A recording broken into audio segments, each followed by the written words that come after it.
If you're a leader and your number one goal is to improve your AI literacy or your digital automation, then you are going to completely miss the mark in 2026.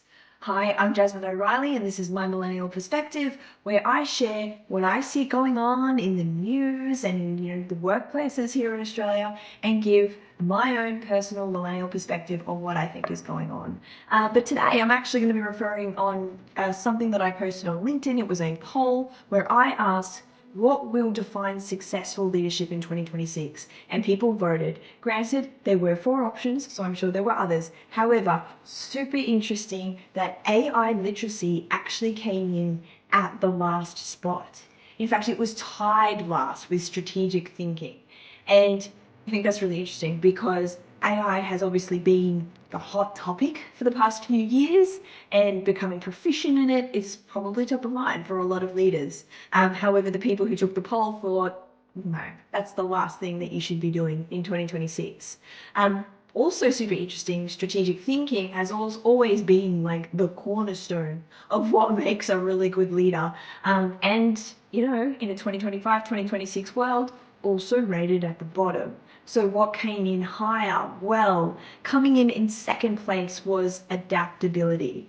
And I think this is super reflective of where we have been for the last few years. The workplace, the world has looked differently since COVID, but even before that. The introduction, I should say, of working from home, of flexible work arrangements, it's super reflective of who makes up the workplace these days, which is, sorry, older generation, but did you know that Millennials and Gen Z now make up almost 50% of the workforce?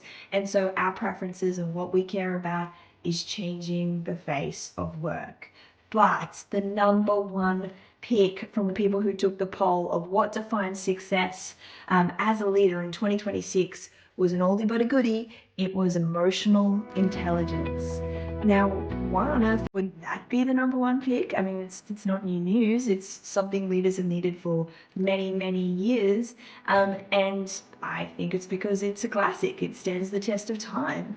Humans need to manage other humans. Sure, they need to know some tech.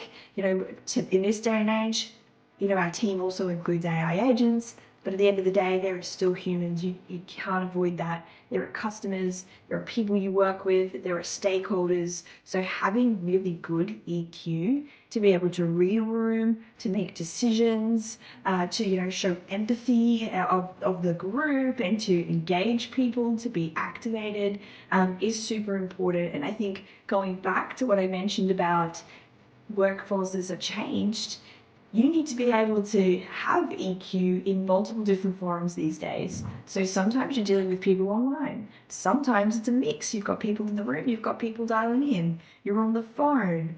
Sometimes it's completely virtual. How do you motivate people and figure out what's going on for them when you can't see their body language, when you don't get a sense of that water cooler chat? So I am not surprised that emotional intelligence was voted the number one thing that would define successful leadership in 2026. I agree. I stand by it. Humans leading humans and motivating them and treating them with empathy, always going to be number one, even when we've got awesome digital tools like AI. Let me know what you think.